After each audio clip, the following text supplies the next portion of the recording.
Bonjour et bienvenue à tous. Je vous remercie pour votre présence aujourd'hui pour notre webinaire qui va traiter de la cohésion d'équipe. Je vous invite à ouvrir votre fenêtre en plein écran ou alors vous pouvez laisser comme ça et comme ça vous aurez une visibilité sur le chat. Si jamais vous aviez un souci, que ce soit de son ou d'image, vous pouvez le signaler au niveau du chat que vous avez pour qu'un modérateur puisse trouver une solution pour vous. Pour me présenter rapidement, donc je suis Benjamin Biasi, ingénieur d'affaires au sein de TTI Success Insights.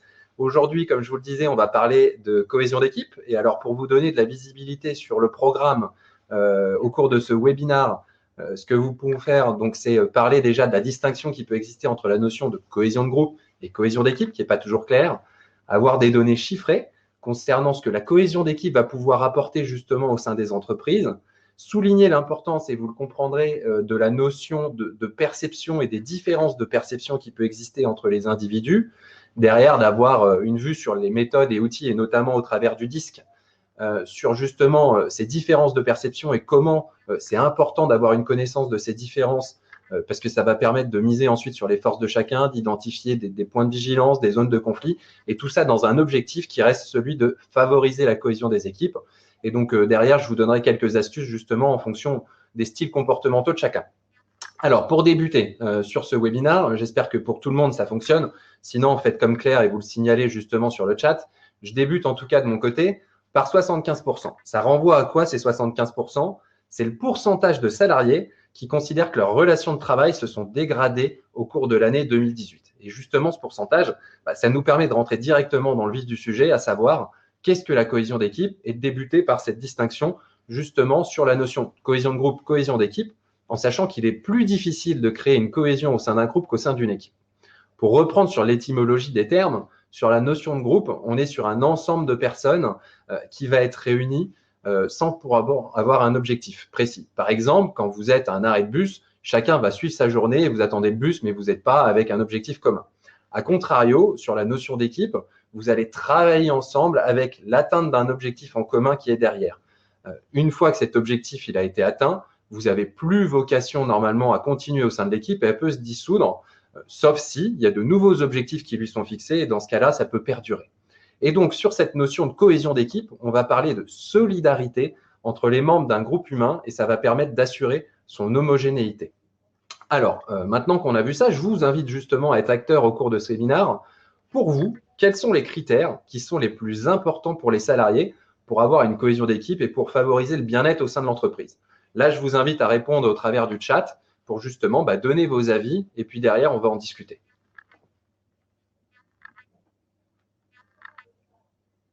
Bon, alors, on espère qu'il y a de la participation, sinon je ne vais pas non plus attendre forcément trop longtemps. Mais voilà, quels sont selon vous les critères qui sont les plus importants pour les employés? Ce qu'il en ressort vis-à-vis de différentes études, vous avez notamment une étude de l'Ipsos en 2016 qui cite que la deuxième composante la plus importante pour les salariés va concerner l'entraide entre collègues en cas de difficulté. Vous pouvez la voir là vraiment sur le haut du baromètre. Il y a une autre enquête de 2015 d'Oracle Digital Transformation qui signifie que la première source d'implication pour les salariés va concerner les relations et les liens qu'ils vont tisser au travail avec leurs collègues. Donc, en réalité, cette cohésion va être source de bien-être et d'engagement au sein de l'entreprise. On a une autre étude qui ici est de l'AGFI en 2016, selon laquelle justement une bonne cohésion des équipes va permettre de développer de plus de 30% l'efficacité au sein de l'entreprise. En réalité, ça va permettre de développer la performance des membres de l'entreprise. Donc, on est sur des données chiffrées et quantifiables, mais ça a un impact aussi d'un point de vue qualitatif, puisqu'on va avoir une amélioration du bien-être au sein de l'entreprise. Et donc, ça va permettre d'améliorer la qualité du travail, d'avoir une rapidité des tâches à effectuer, une satisfaction des collaborateurs, et puis également d'avoir une flexibilité et une réactivité côté employeur. En effet, ça va permettre de partager aussi certaines valeurs et de fédérer autour de ces objectifs communs. Et ça a un intérêt pour le manager, puisque quand on a une connaissance du potentiel de chacun et des limites de chacun, c'est très important d'en avoir conscience pour derrière avoir en tête que chacun est unique et que chacun finalement va avoir sa manière d'agir, chacun va avoir sa manière de voir les choses. Et là, ça nous renvoie sur la notion de perception dont je vous parlais tout à l'heure. Et qu'est-ce qu'on entend par perception? On est sur, pour reprendre la définition, l'idée ou la compréhension plus ou moins nette vis-à-vis de quelque chose. alors en réalité, chacun a sa vision donc des choses, chacun a sa perception, et cette perception, elle peut être différente de la réalité. Là, je vous invite, j'espère que vous serez plus participatif. Qu'est-ce que vous voyez sur l'image qui est juste ici? Donc, qu'est-ce que pour vous elle représente cette image? Qu'est-ce que vous pouvez voir au travers de l'image qu'on a juste ici? Bon, je vous rassure, ce n'est pas moi qui ai dessiné, sinon ça serait beaucoup plus compliqué de vous mobiliser et de vous demander votre avis. Alors, certains verront un tronc d'arbre avec les oiseaux et les feuilles, quand d'autres verront le visage d'une femme, où vous avez ici justement son sourcil avec les feuilles, les yeux, le nez et sa bouche. Et donc, ça montre bien une nouvelle fois qu'on voit, par exemple, des choses différentes dans la mesure où nous ne voyons pas le monde comme il est, mais comme nous sommes. En effet, il y a des oiseaux, un arbre, un visage, exactement. Et on ne voit pas le monde comme il est, mais comme nous sommes. Et ces différences de perception, vous le voyez ici, notamment au travers de cette image entre le 6 et le 9, selon l'angle de vue, ça va être un atout. C'est un atout en termes de créativité, c'est un atout en termes d'échange, mais ça peut également être source de conflit. Et donc, pour le manager, il faut être vigilant à ce sujet, puisque chacun est unique et chacun a sa perception. C'est ce que je vous abordais tout à l'heure. Et donc là, à ce sujet, il y a des outils, il y a des méthodes, notamment au travers du disque, comme je le présentais dans l'introduction, qui vont permettre justement d'expliquer et de comprendre ces différences de perception vis-à-vis des individus. Et ça va expliquer également leur manière d'agir qui seront différentes en fonction de la perception qu'ils ont d'un environnement. Derrière, vous avez par exemple William Marston, qui a développé un modèle qui permet de comprendre les préférences comportementales de chacun.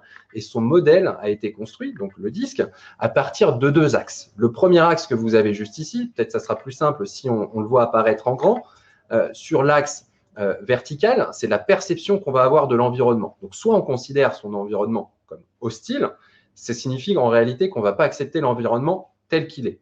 Soit on considère son environnement comme favorable et on l'accepte en l'état. Alors, pour peut-être illustrer et recontextualiser, je vais prendre un exemple. Vous êtes à la gare SNCF, vous attendez votre train, il y a 30 minutes de retard qui est annoncé sur votre train. Par exemple, si vous considérez que votre environnement il est hostile, vous n'allez pas accepter cette annonce en l'état et vous allez vouloir agir et trouver une alternative. Vous allez par exemple chercher un bus, vous allez chercher un taxi. Si vous considérez que votre environnement il est favorable, pour vous l'annonce pas de souci, au contraire, vous allez en profiter pour prendre un café en terrasse et partager avec les gens qui vous entourent.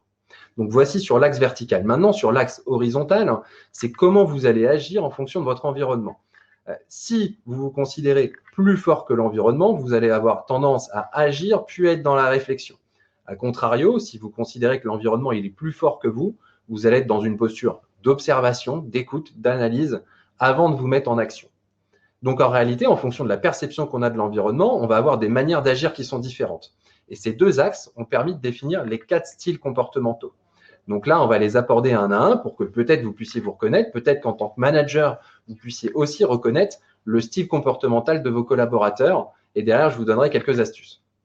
Alors, sur le premier style comportemental, si je tends à agir puis à réfléchir dans un environnement que je n'accepte pas tel qu'il est, je vais être un profil dit dans la dominance. Ça signifie que je vais être orienté défi, challenge, que je n'ai pas peur du conflit, je n'ai pas peur de prendre des décisions. Voilà, c'est ce qui m'anime en réalité. Sur le deuxième style comportemental que vous avez au travers du jaune, vous avez toujours tendance à agir puis à réfléchir, mais cette fois-ci dans un environnement que vous considérez favorable.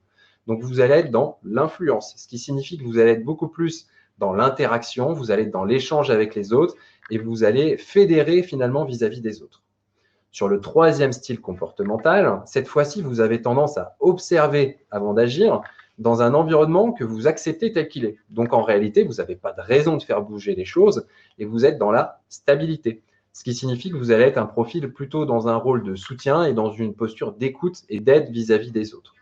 Enfin, sur le quatrième et dernier style comportemental, vous avez tendance à réfléchir puis à agir, mais dans un environnement que vous n'acceptez pas tel qu'il est. Vous allez être dans la conformité, ce qui signifie que vous allez être un profil très rigoureux, très analytique, très précis, qui va avoir besoin de règles et de procédures pour pouvoir avancer et continuer à avancer dans son travail. Alors, précision importante à donner, c'est qu'aujourd'hui, chacun d'entre nous est composé des 4 styles comportementaux, enfin en tout cas les 4 dimensions nous composent, mais avec des sensibilités différentes. Et je le dis dans une optique qui est celle de ne pas mettre les gens dans des cases et qu'il faut faire attention aux caricatures, puisqu'en réalité, nous avons ces 4 dimensions au sein de nous-mêmes. Et c'est ce qu'on va voir au travers du slide suivant, avec une visibilité sur le style naturel et le style adapté d'un répondant. Donc là, vous avez une vue, par exemple, sur les graphes, et ça prouve bien une chose, c'est que nous sommes composés des 4 dimensions, mais avec ces sensibilités différentes. Alors, le style naturel, ça renvoie à la manière qu'on va avoir d'agir sans contrainte, sans stress. A contrario, sur le style adapté, on peut être amené, mais ce n'est pas une obligation, à modifier son comportement dans un contexte ou dans un but précis. Justement, en parlant de précision, il est important de noter que 70% de notre temps, nous le passons dans notre style naturel, quand nous passons 30% dans notre style adapté. Donc, il faudra se concentrer sur le style naturel dans l'évaluation des préférences comportementales de chacun. Et puis, il faudra également regarder si dans son style adapté, c'est quelque chose qui peut être énergivore pour nous si on modifie notre comportement. Et tout ça, c'est très intéressant parce que ça nous permet d'avoir de la visibilité à ce sujet. Ça permet de comprendre les préférences comportementales de chacun, d'avoir une visibilité sur les réactions de chacun vis-à-vis d'un contexte et dans une situation précise. Alors maintenant, comment vous allez réagir en fonction de votre style comportemental? J'ai dit que j'allais vous donner des astuces. En réalité, le but, ce n'est pas d'aller dans la caricature, comme je l'ai dit, mais c'est de vous donner des clés de compréhension de votre style comportemental, puisque ça va vous permettre de mieux communiquer vis-à-vis de vos interlocuteurs en connaissant vos forces, mais aussi en connaissant vos faiblesses. Ça va vous permettre de connaître votre style comportemental et celui de vos collaborateurs, de pouvoir mieux communiquer, aussi bien à titre individuel qu'à titre collectif. Ça permet de miser en fait sur les forces de chacun et ça va vous permettre en tant que manager de fédérer autour d'objectifs communs. Donc, il faut avoir conscience de tous ces éléments et vous allez pouvoir le voir au travers d'une roue d'équipe, par exemple. Et donc là, la roue d'équipe que vous avez en grand, ça vous donne une visibilité sur l'ensemble des membres de l'équipe. Donc, ça a un intérêt parce que ça va vous permettre de comprendre le mode de fonctionnement de l'équipe, quelles sont les forces au sein de l'équipe, les tendances naturelles vis-à-vis de l'équipe, sachant qu'on voit qu'elle est composée des 4 styles comportementaux, et puis d'observer ses limites aussi, à savoir là où elle doit redoubler d'efforts pour rester dans la performance. Donc, c'est intéressant en ce sens-là. Ça a un intérêt également pour les entretiens individuels. Mais là, je suis en train de divaguer puisqu'on est sur la notion collective. Et pour reprendre sur cette partie cohésion d'équipe, ça va vous permettre de comprendre le mode de fonctionnement de votre équipe. Et en ayant une compréhension de ce mode de fonctionnement, vous pouvez favoriser une bonne cohésion. Pourquoi? Parce que vous allez être capable d'identifier les déséquilibres possibles vis-à-vis d'équipe, d'avoir des points de vigilance sur le mode de fonctionnement de l'équipe et de plutôt miser sur les forces de chacun en fonction de leur mission et en fonction de leurs objectifs au quotidien. En réalité, ça va vous permettre de répartir de manière plus rationnelle les missions de chacun pour qu'ils puissent trouver leur place au niveau de l'équipe en fonction de leur zone de confort et en fonction de leurs besoins et de leurs attentes. Donc là, ça vous donne vraiment cette visibilité, sachant que pour vous, en tant que manager et vis-à-vis de vos collaborateurs, cette connaissance de votre style comportemental et du leur doit vous permettre de progresser et d'avancer aussi bien sur le long terme que dans l'instant présent et surtout pas servir d'excuse vis-à-vis de votre comportement. Vous devez avoir conscience de votre style comportemental, conscience du style comportemental des membres de vos équipes et de pouvoir vous adapter à ce sujet. Et donc justement, pour rentrer dans le vif du sujet, voici des exemples pour chaque style comportemental sur les points de vigilance à avoir vis-à-vis de la cohésion au sein de l'équipe et puis également sur les forces sur lesquelles il faut capitaliser en fonction de vos collaborateurs et des apports qu'ils peuvent avoir au sein de l'équipe. Par exemple, sur le style de la dominance, les points de vigilance, c'est que c'est quelqu'un qui peut parfois manquer de patience envers les autres, qui peut manquer de tolérance aussi, qui est très direct, donc qui peut être perçu comme agressif dans sa communication et qui est finalement beaucoup axé sur le conflit, ça ne lui fait pas peur. Donc, il faut être vigilant à ce sujet. Maintenant, l'intérêt d'avoir des membres dans la dominance au sein de l'équipe, c'est que ce sont des personnes qui sont motivées par les résultats, qui sont capables de montrer la direction, d'être conducteurs vis-à-vis des projets et parfois aussi être capable de recentrer les travaux et de recentrer le groupe vis-à-vis de l'objectif qui est à atteindre. Et puis, ce sont des personnes qui sont dans la rapidité d'exécution et donc qui sont dans l'action. Et c'est important d'avoir des personnes qui peuvent justement mener les projets. Alors maintenant, sur le style de l'influence, si vous avez des personnes au sein de vos équipes qui sont dans l'influence, les points de vigilance identifiés, ce sont parfois des personnes qui peuvent manquer d'attention par les détails et même assez facilement se laisser distraire, puisqu'ils sont orientés relationnels et ils peuvent tout à fait partir sur des discussions qui sont hors du cadre professionnel. Donc voilà, il faut être vigilant là-dessus et pouvoir recapter leur attention et les recentrer justement sur le sujet en question, notamment par le biais, par exemple, du profil de la dominance dont on a parlé tout à l'heure.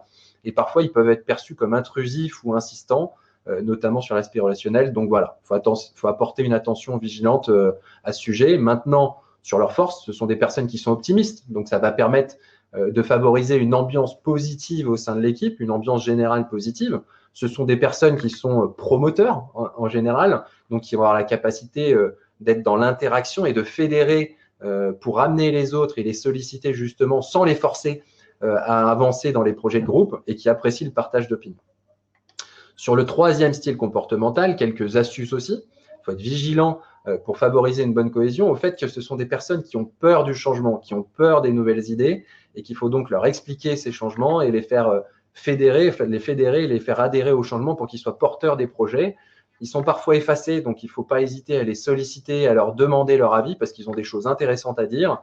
Et ils peuvent être perçus parfois comme passifs. Donc, par exemple, dans des réunions, ce ne sera pas nécessairement la première personne qui va lever la main et qui va donner son avis. Et pour autant, comme je disais, il est intéressant son avis. Donc, il faut être vigilant à ce sujet. Maintenant, les forces de ce style comportemental au sein d'une équipe, c'est que ce sont des personnes qui sont gardiens du temps. Ils ont une vigilance vis-à-vis du temps, vis-à-vis d'une avancée étape par étape progressive sur les travaux de groupe. Et ils sont attachés à ce que tout le monde s'exprime de leur posture où ils sont en écoute et en soutien des autres. Donc, c'est vraiment intéressant à ce sujet. Et puis enfin, sur le quatrième et dernier style comportemental, donc de la conformité, vous l'aurez compris, les points de vigilance, ce sont des personnes qui sont très exigeantes vis-à-vis d'elles-mêmes et sur la qualité des productions qu'elles peuvent rendre.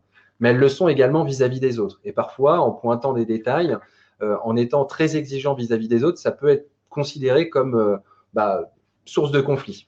Donc, il manque parfois de tolérance, ils sont très perfectionnistes et il faut être vigilant parce que parfois, sur certains détails, ça n'a pas lieu d'être vis-à-vis de l'avancée générale du projet. Maintenant, au niveau des forces, justement, ils valorisent la qualité du travail réalisé, ils sont orientés qualité du travail, ils sont soucieux des détails et ça permet de contrebalancer peut-être sur d'autres styles comportementaux et puis ils sont garants du respect des procédures. Donc, tout ça va permettre en réalité de prouver une chose, c'est que pour avoir une bonne cohésion des équipes, il faut être composé de chacun des styles comportementaux dont on a parlé précédemment et que chacun a des apports qui vont permettre justement de développer la performance des entreprises. Donc, en conclusion, notamment au travers d'un outil comme le DISC, qui permet de comprendre les préférences comportementales de chacun, qui permet de comprendre la façon de communiquer de chacun, aussi leur manière de prendre des décisions, vous allez avoir une visibilité sur l'ensemble de ces éléments en fonction des zones de confort de chacun et de comment ils peuvent réagir au stress.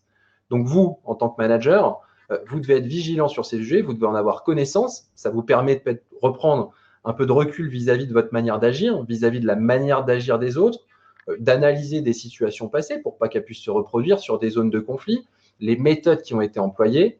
Ça permettra également de comprendre les réactions des autres en ayant conscience que chacun ne réagit pas de la même manière puisqu'on n'a pas la même perception. Et puis d'identifier les ressources, les besoins en réalité de vos interlocuteurs pour pouvoir s'adapter ou en tout cas au niveau de vos collaborateurs pour les mettre dans une situation qui leur permettra d'être performants et en confiance.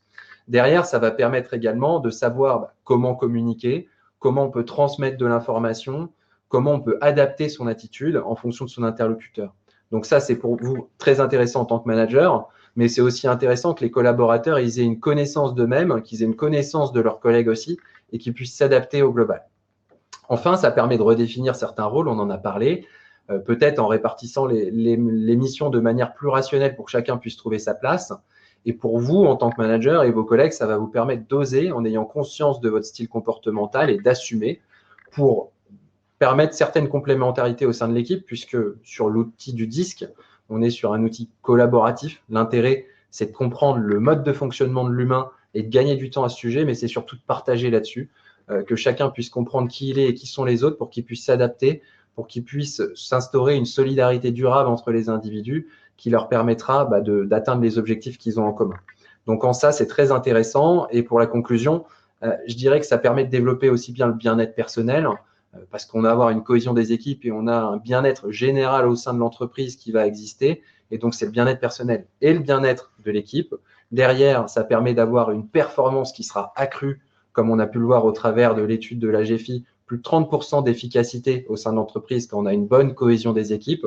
Et puis enfin, ça va permettre de développer une solidarité durable. L'objectif aujourd'hui, on en a parlé, c'est que d'objectifs communs et d'une bonne entente entre les collègues et d'un soutien qui puisse exister, l'équipe, elle perdure et que l'équipe, elle performe. Et tout ça, ça va passer par la cohésion des équipes où il y a un des vrais enjeux à ce sujet. Voilà, je vous remercie en tout cas pour votre attention.